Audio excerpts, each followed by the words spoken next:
Hey, what's up everyone? In this video, we're going to set up Google Analytics in WordPress in under 5 minutes. So I'm going to go to analytics.google.com, and then if you don't have an account, you can sign up for one. And once you're logged in, it'll look something like this. I'm going to actually click on home, so I'm at the starting point.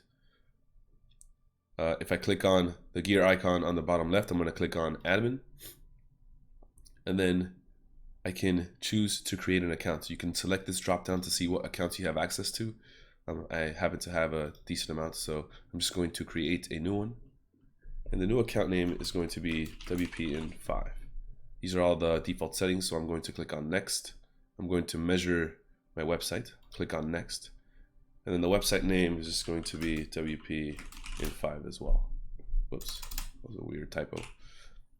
Then if I look at the website URL, I can either select HTTP or HTTPS. I already have an SSL certificate, so this works with HTTPS. And then I'm going to type WPin5.com.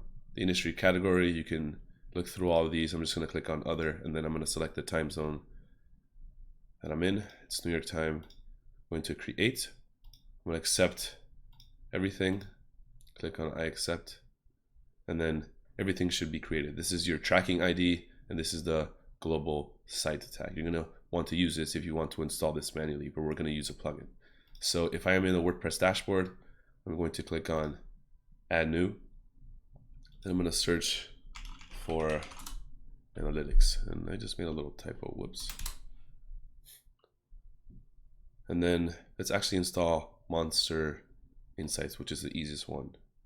The one that most people use. I've also used Google Analytics dashboard by exact metrics. It's also pretty good too. So I'm going to click on install and then activate, and then I'm just going to launch the wizard. This is a business website. I'm going to click on connect Monster Insights. I'm going to select the account. I'm going to allow, and then I'm going to select this drop down and search for my